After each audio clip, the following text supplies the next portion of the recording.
polynomial by something like this. Coefficient 1, power 1, mandatory, not power 2 or anything else, not 5 or 10 in front, 1.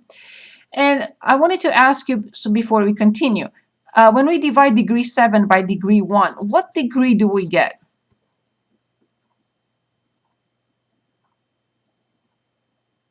Degree 6. Of course, absolutely. We divided degree 3 by degree 1, and we got a polynomial degree 6. There is no discussion there, I hope. Okay, good. So the synthetic division, I'm going to copy the problem here that we had. X to the 7th plus x to the 5th minus 10x cubed and plus 12 divided by x plus 2. So we have to identify a. Like many times when we have x minus a and the actual problem has x plus 2, obviously a must be a negative number. In this case, would be negative 2. By comparison, we use this for the circle, equation of the circle. We use this concept again for the vertex of a parabola. So when x minus a should be in the denominator, and I do have x plus 2, it means that a is negative 2. So in this little box, I'll have to put a, which is indeed negative 2. Now I look at these coefficients. So draw a line and leave some space, here underneath the line. And I'm going to copy next to the box where I have negative 2. I'm going to copy here on the horizontal, on this row, each coefficient, but it has to be each coefficient. 1, the next one is missing. I have to put a 0. The next one is 5, degree 5, which is coefficient 1. The next one is missing, so degree 4 has 0 coefficient. Degree 3 has negative 10. Degree 2 has 0, degree 1 has 0, and the free term is 12. So remember, I needed extensions to get the solution for when I use the long division. But here's what happens in one row. So let's do this together. We always copy under the line the first coefficient, which is the leading coefficient. We always need to copy it. Here's the procedure next. Negative 2 gets multiplied by 1, and we write the answer above the line. We perform the operations we see, and we write negative 2. Negative 2 plus 0 is negative 2. I continue in the same way. You're going to like synthetic division. It's a very nice procedure. Negative 2 times negative 2, the answer is 4, and I have to write it above the line, moving to the right, over to the right. 1 plus 4 is 5. I continue with the same procedure. Negative 2 times 5 is negative 10. I write it above the line. I perform the operation. 0 minus 10 is negative 10. I continue with negative 2 times negative 10, and I write above the line. I perform the operations. 20 minus 10 is 10. Negative 2 times 10 is negative 20. I write it above the line. And then I continue. This is negative 20. I continue. Negative 2 times negative 20 is 40. 0 plus 40 is 40. Negative 2 times 40 is negative 80. Negative 80 plus 12 is negative 68, and I box it in, knowing that the last number has to be the remainder.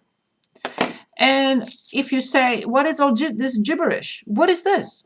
Here it is. 1 coefficient of x to the 6th. Negative 2, the next coefficient of x to the 5th. 5, the next coefficient of x to the 4th. Negative 10, the next coefficient that belongs to x to the 3rd. The next coefficient that belongs to x squared. The next coefficient that belongs to x. And the next coefficient then is the free term. And the remainder, which is this. So for the synthetic division, we only needed, or I only needed, this piece versus 2 pages for the long division for this problem. However, synthetic division has limited applicability only to this situation. I could have not used it in this case. And that is synthetic division. And now please choose whatever you want. If you still want to practice or we continue, we have to talk about 2 theorems here and then we can continue. My one device went to sleep, so I can't see the page now. I probably have to log in again. So tell me if you would like to practice another long division or synthetic division. Either one. Till I wake up my computer. Okay, it's awake. Would you like to choose another synthetic division? So I didn't copy the answer one more time, but this is the answer. I would have copied the same thing again. X to the 6th minus 2x to the 5th plus 5x to the 4th minus 10x to the 3rd plus 10x squared minus 20x plus 40 minus 68 over 6x plus 2. Anyone would like another problem of either type? How did you get -2? Say it again. How did you get -2? Do you remember when we had the circle, like x plus 2 squared plus y minus 3 squared equals 4? The center was -2 comma 3 because the formula is x minus a or x minus h. So x plus 2 gives us a to be -2. In the same way, the x coordinate is -2 here. Oh, okay, I got it. Thank you. Perfect, thank you. So what did you select? Anyone? Oh, could we do another synthetic? Yes, please choose anything you'd like.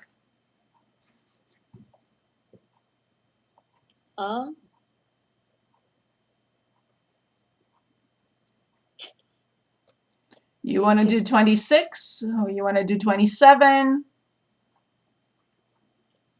You want one with missing terms, without missing terms? Let's do one with missing terms. Okay, so missing terms, I see 27, 29, 30. Or 27, I guess. 27 on page 392. Very good. 27. X to the 5th plus x cubed minus 2 over x minus 1. Perfect. They are in descending order. What do I put in the box? +1. Excellent. Can anyone dictate the coefficients of this polynomial?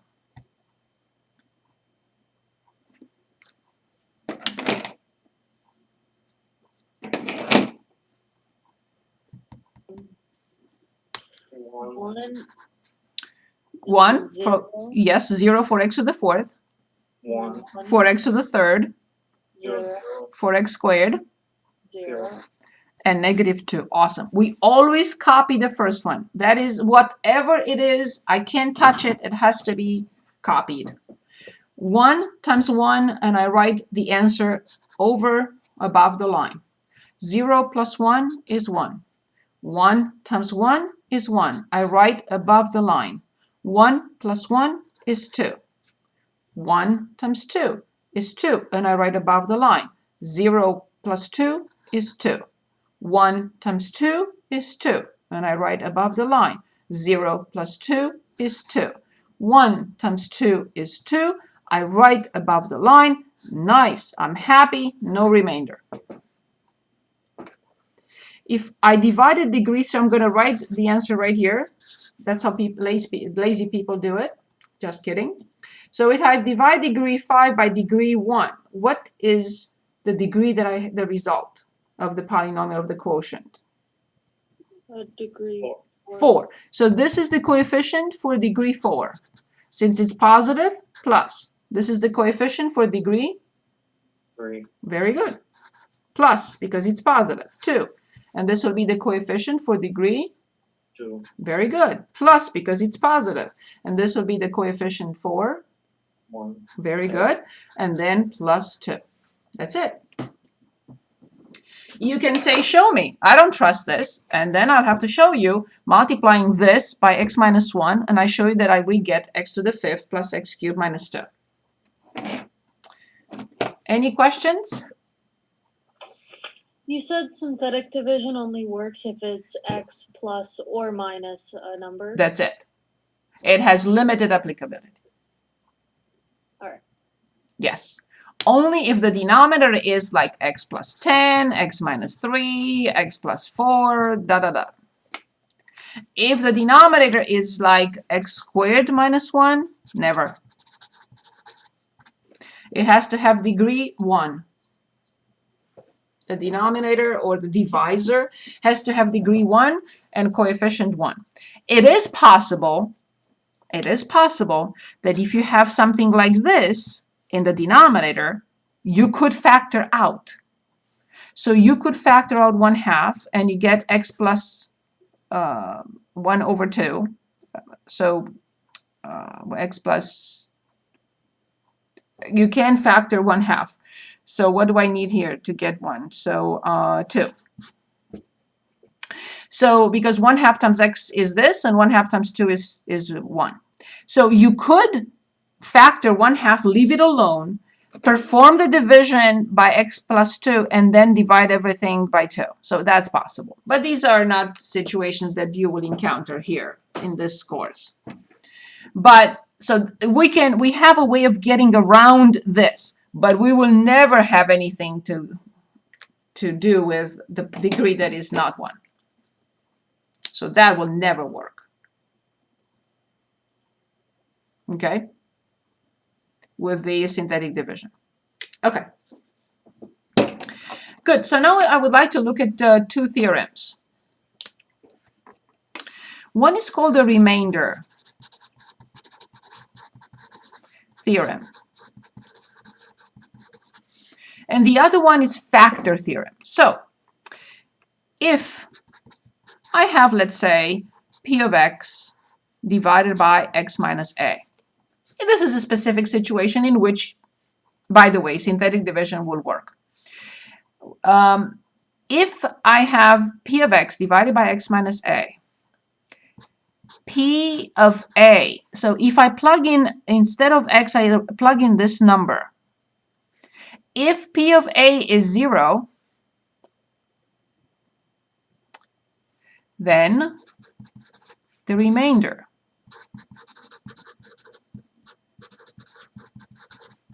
is 0.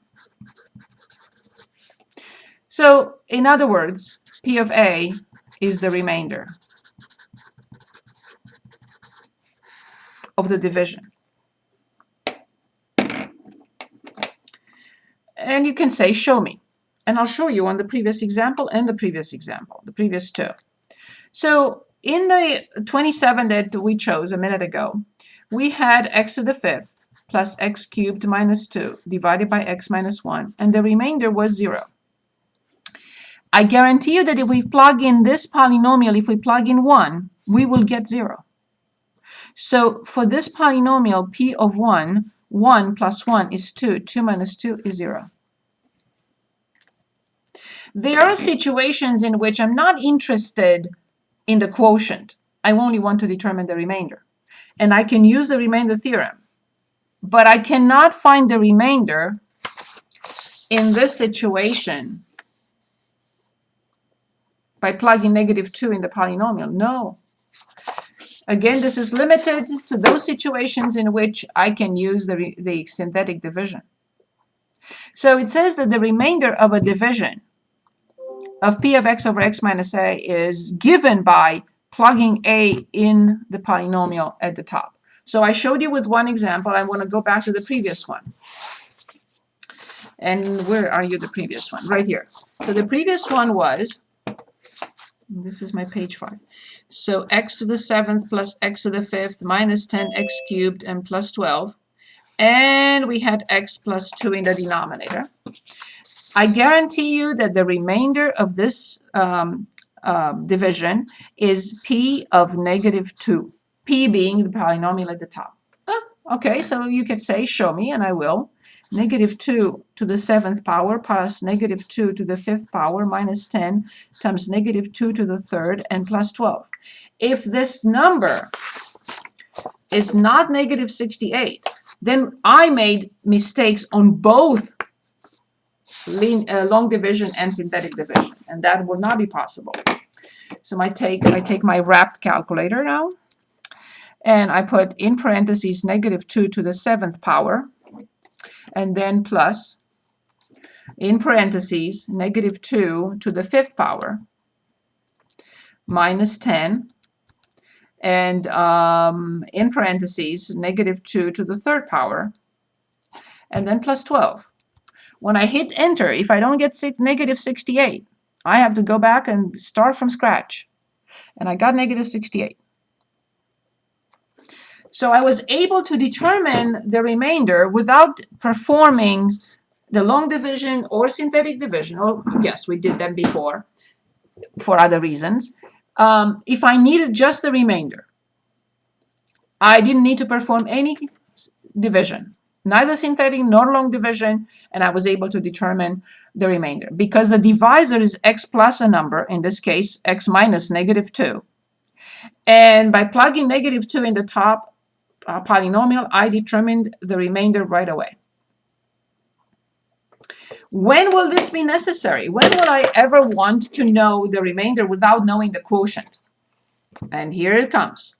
Factor theorem. If p of x over x minus a has p of a 0, in other words, the remainder 0, what does this mean? Is that x minus a is a of p of x. And you'll give me the word that is missing there.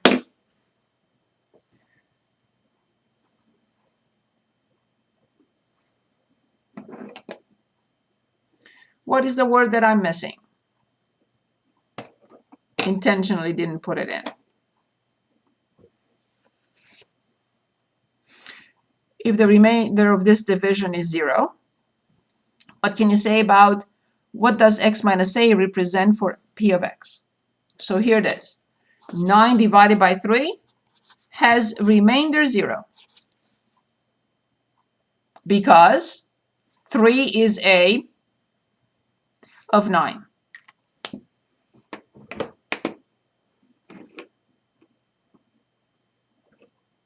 Anyone?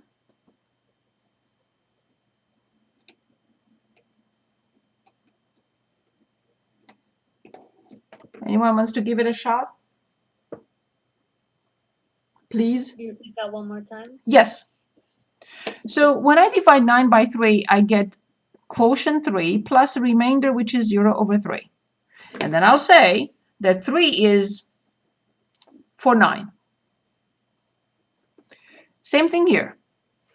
If this polynomial divided by x minus a has remainder 0, if this division has remainder 0, then I will say that x minus a is for p of x.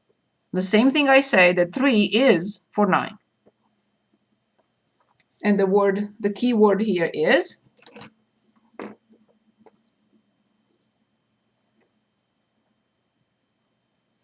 what is 3 for 9?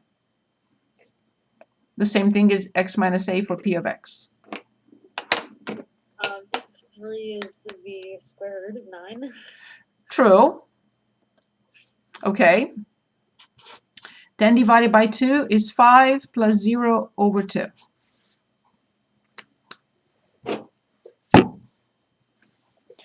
So what is 2 for 10?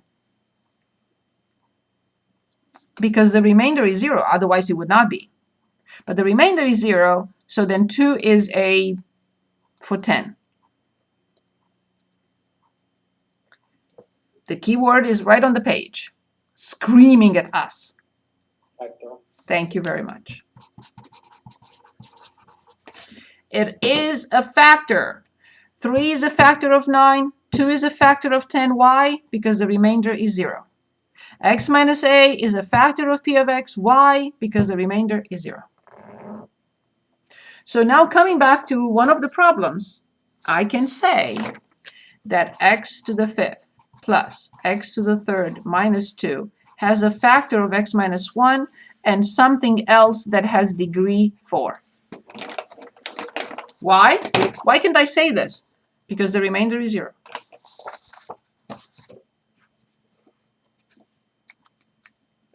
And what is this degree? What is this polynomial? All this. So I can say that x to the 5th plus x to the 3rd minus 2 from the previous example must equal this. X to the 4th plus x to the 3rd plus 2x squared plus 2x and plus 2.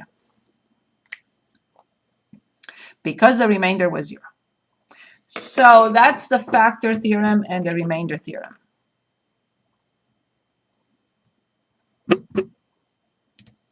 Any questions? Any questions?